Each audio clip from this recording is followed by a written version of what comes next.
रेती लगे ॻोठ खानवा में चाचड़ जे ॻोठाणनि पारां मेंह जा चोर गिरफ़्तार न थियण ते रेती पुलिस ख़िलाफ़ एहतजाज कयो वियो। एहतजाज कंदड़नि में नूर हसन कोश ऐं ॿियनि मीडिया खे ॿुधायो त गुज़िरियल ॾींहुं जवाबदार सनाउल्ला अब्दुल वाहिद ऐं ॿेलो कोश संदसि घर में घिड़ी में चोरी करे वञी रहिया हुआ त हू सुजाग थी पियो ऐं मुज़ाहिमत कई, जंहिं ते जवाबदारनि खेसि लठियूं हणी ज़ख़्मी कयो ऐं संदसि मेंह का हलाए विया। हुन अहिड़े वाक़े जी रिपोर्ट रेती थाणे ते ॼाणल जवाबदारनि ख़िलाफ़ दाख़िल कराई पुलिस जवाबदारनि खे गिरफ़्तार करण में मुकमल नाकाम थी चुकी आहे। ॿ ॾींहं अॻु में चोरी थी आहे।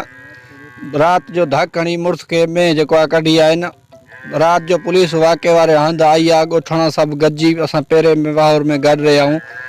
जेको असां सां हाणे पुलिस बिल्कुलु तावल नथी करे, न उनखे ॿंधण जे लाइ तयारु आहे, न हलण जे लाइ तयारु आहे। SHO रेती खे असां 2 चकर 3 चकर वञूं था, उहो चए थो त पहिरियों मुंहिंजी मोबाइल ख़राबु आहे, उन खां बाद में वरी चए थो त मुंहिंजी मोबाइल जेको आहे तेल न आहे, तेल खणी अचो, जहाँ कार किराए कराए अचो पोइ हलां। जॾहिं चोर वेठा आहिनि धक मारिया अथनि सनाउल्ला ऐं जेको आहे अब्दुल वाहिद ऐं ॿलो, इहे मौक़े ते अथनि, बक़ाया माण्हू सुञाणनि था नथनि।